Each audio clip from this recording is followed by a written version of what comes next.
Syllabus है और previous year paper के बारे में भी हम डिस्कस करेंगे EMRS स्कूल के बारे में। तो आइए हम देखते हैं, ये नोटिफिकेशन ऑफिशियल साइट पे है। वैकेंसी ये जो स्कूल है EMRS national education school for tribal student, ये ट्राइबल स्टूडेंट के लिए स्कूल बनाया गया है। फॉर ट्राइबल स्टूडेंट के लिए स्कूल है, क्लब मॉडल ये स्कूल। इसमें जो पोस्ट है ये प्रिंसिपल पोस्ट ग्रेजुएट यानी PGT teachers, accountant, junior secretary assistant and lab assistant के लिए ये पोस्ट है। और हमको पता है कि ये स्कूल जो है क्लास 6 से 12 तक होता है फॉर ST कैटेगरी के स्टूडेंट्स के लिए। ये इसकी वेबसाइट है emrstribal.government.in, आप चेक कर सकते हैं ऑफिशियल साइट पे। तो इसकी जो वैकेंसी है फॉर्म फिलअप होना स्टार्ट हो गए हैं। 31 जुलाई से फॉर्म फिलअप होना स्टार्ट हो चुके हैं। PGT प्रिंसिपल के लिए जो फीस है वो 2000 है, PGT के लिए 1500 है और नॉन टीचिंग स्टाफ के लिए 1000 है। जो डेट है, एग्जामिनेशन डेट है, वो भी नोटिफाई नहीं किया गया है। वो NEST यानी नेशनल एजुकेशन ट्राइबल की वेबसाइट पर दी जाएगी। एग्जाम का ड्यूरेशन गिवन है, एग्जाम का ड्यूरेशन जो है 180 मिनट यानी 3 घंटे का होगा फॉर टीचिंग स्टाफ के लिए, और नॉन टीचिंग के लिए यानी 150 मिनट, 2.5 घंटे का होने वाला है ये एग्जाम। और आप इसको ऑनलाइन अप्लाई कर सकते हैं, उसके बाद फीस जो है वो SC ST और PWBD कैटेगरीज के लिए कोई भी फीस रिक्वायरमेंट नहीं है। जो इंपॉर्टेंट पॉइंट्स है मैं वही बता रही हूँ आपको। और एक बार इसका फॉर्म जब आप फिल करिएगा तो ध्यान से फिल करिएगा, क्योंकि NESTS do not edit modify after any information enter by the candidate after completion of application एक बार कंप्लीट हो जाएगी तो आपको इसको एडिट मॉडिफाई अल्टर करने का चांस नहीं दिया जाएगा। और हम देख लेते हैं कि कितनी पोस्ट है। यहाँ पे प्रिंसिपल के लिए आप देख रहे हैं, प्रिंसिपल के लिए 303 पोस्ट है, PGT के लिए 2266 पोस्ट है। यहाँ अकाउंटेंट के लिए 361 पोस्ट है, जूनियर सेक्रेटरी असिस्टेंट के लिए 259 पोस्ट है, लैब अटेंडेंट के लिए 373 पोस्ट है, आप देख सकते हैं। प्रिंसिपल के लिए UR में 125 है, OBC में 81, EWS में 30। इसी तरह PGT का भी यहाँ गिवन है, आप देख सकते हैं सारे अलग अलग सब्जेक्ट में कितनी कितनी पोस्ट है। मैथ का मैं बता सकती हूँ, मैथ में 244 पोस्ट है टोटल, जिसमें 101 UR के हैं, 24 EWS और 65 जो है OBC के पोस्ट है, 36 पोस्ट SC के और 18 पोस्ट SC के हैं।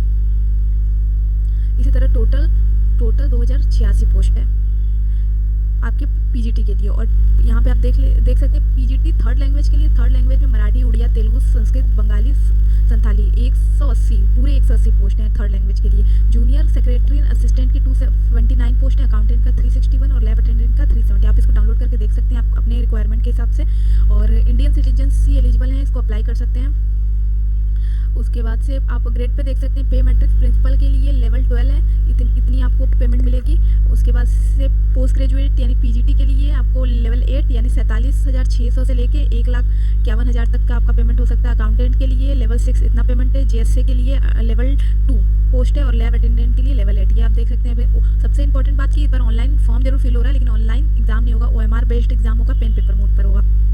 हिंदी और इंग्लिश पेपर जो है दोनों मीडियम में होगा, हिंदी इंग्लिश दोनों मीडियम में होने वाला है। उसके बाद से आप देख सकते हैं कि प्रिंसिपल के लिए क्या क्या इसका जो है एग्जाम में क्या क्या आने वाला है, ठीक है। टेस्ट कैसे होगा, रीजनिंग आएगी, general awareness, Hindi English, academic, residential aspect और एडमिनिस्ट्रेशन एंड फाइनेंस, ये आएगा प्रिंसिपल। 150 क्वेश्चन होंगे, 3 घंटे का पेपर होगा। PGT के लिए भी सेम वैसा ही है, general awareness, reasoning, ICT, teaching aptitude और डोमेन ऑफ नॉलेज यानी आपका सब्जेक्ट होगा और NEP भी होगा। और साथ में आपके इंग्लिश और हिंदी 10 मार्क्स के होंगे, 20 मार्क्स का। ये जो है आपका क्वालिफाइंग पेपर है। बाकी आपका इधर 70 मार्क्स का सब्जेक्ट है प्लस 5 NEP और पेडागोजी 5 मार्क्स के हैं। बाकी ये आप देख सकते हैं, ये 3 घंटे का पेपर होने वाला है। जूनियर असिस्टेंट में सेम कंप्यूटर का आपको नॉलेज होना चाहिए, बाकी ऊपर के तो तीनों सेम ही है, ये भी देख सकते हैं आप टोटल। और इसके बाद इसका दूसरा स्टेज, जूनियर असिस्टेंट में दूसरा स्टेज होगा जिसमें टाइपिंग भी होगी। टाइपिंग होगा 1:3 के रेशियो में बुलाया जाएगा। जब आप CBT कंप्लीट कर देंगे तो टाइपिंग होगा। जब आपका रिटर्न एग्जाम हो जाएगा उसके बाद टाइपिंग होगा। लैब अटेंडेंट के लिए भी सेम रिक्वायरमेंट है, इसमें भी 120 मार्क्स का क्वेश्चन होगा। 1 marks for each question, her question के लिए 1 मार्क्स होगी और 0.25 मार्क्स डिडक्शन भी होने वाला है, डिडक्शन होगा। सिलेबस भी यहाँ गिवन है, सिलेबस भी मैं आपको दिखा दूंगी। और इसका जो PDF है वो आपको डिस्क्रिप्शन बॉक्स में टेलीग्राम का लिंक है, उससे आप ज्वाइन कर सकते हैं। वहाँ पे आपको सभी PDFs प्रोवाइड कर दी जाएगी। आप यहाँ पे एलिजिबिलिटी क्राइटेरिया देख सकते हैं, क्या एलिजिबिलिटी क्राइटेरिया, क्वालिफिकेशन क्या है। तो प्रिंसिपल के लिए आपको 50 साल तक का एज होना चाहिए और SC ST अगर आप हैं, OBC हैं तो 55 ईयर तक के लिए। इसके लिए आपके पास मास्टर डिग्री होना चाहिए, BEd होना चाहिए, एक्सपीरियंस आपको 12 साल का टोटल एक्सपीरियंस होना, इंक्लूडिंग 4 ईयर ऑफ PGT ये होना चाहिए। PGT के लिए आपको क्या है, 40 साल तक आपका एज होना चाहिए। SC ST OBC है तो 55 ईयर तक होना चाहिए। आपको पोस्ट ग्रेजुएट के लिए मास्टर डिग्री होना चाहिए, आपके रिलेवेंट सब्जेक्ट में मास्टर डिग्री होना चाहिए। PGT रीजनल लैंग्वेज में भी रीजनल लैंग्वेज आपको पता होना चाहिए। इसमें सिर्फ मास्टर डिग्री रिक्वायरमेंट है पीजीटी के लिए, और सेकंड पॉइंट सिर्फ मास्टर डिग्री नहीं, साथ में बीएड भी आपको चाहिए, बीएड भी चाहिए आपको 2 ईयर का। उसके बाद सभी में पीजीटी में सेम क्वालिफिकेशन है। जूनियर सेक्रेटरी असिस्टेंट जीएसए में आपको सिर्फ 12th पास होना चाहिए, और आपको टाइपिंग जो है 35 वर्ड पर मिनट आना चाहिए, इंग्लिश और हिंदी बोथ। लैब अटेंडेंट के लिए आपको 10 पास होना चाहिए, और लेबोरेटरी का कोर्स होना चाहिए, या तो आप 12th पास हो किस सब्जेक्ट से, साइंस स्ट्रीम से 12th पास हो। ये लैब अटेंडेंट का क्वालिफिकेशन है। एज रिलैक्सेशन की बात है तो ये पर्टिकुलर लोगों के लिए एज रिलैक्सेशन है। कुछ वुमेन्स के लिए 10 ईयर का है, जैसे आप देख रहे हैं वुमेन के लिए। इसी तरह ओबीसी शेड्यूल कास्ट है तो 5 ईयर 3 ईयर देख सकते हैं आप। बाकी ये सब आप खुद से पढ़ सकते हैं नोटिफिकेशन में। और सिलेबस की बात है तो सिलेबस देख लेते हैं हम लोग। सिलेबस आप देख सकते हैं यहाँ पे आपको सिलेबस जो है national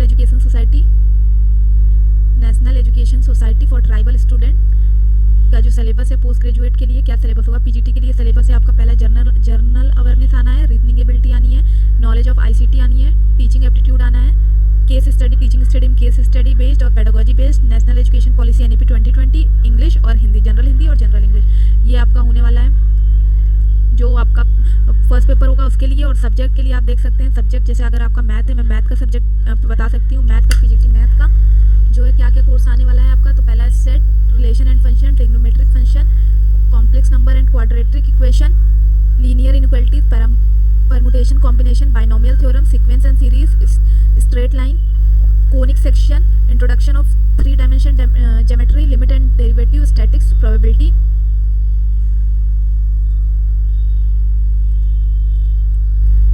relation and function, inverse trigonometric function, matrix, determinants, continuity and differentiability, application of derivative, integral, application of integral, differential equation, vectors, ये सब आने वाले आपको। आप देख सकते हैं, आप जैसा कि आप देख रहे हैं 3 dimensional geometry, linear programming and probability, ये सारा जो है ये जो सारा सिलेबस है ये पूरा वहाँ से उठाया गया है एनवीएस से। ये एनवीएस से रिलेटेड भी है।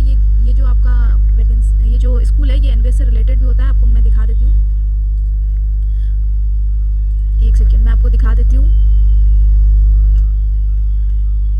यहाँ पे देखिए लिखा हुआ है कि ईएमआरएस जो है वो एनवीएस से रिलेटेड है।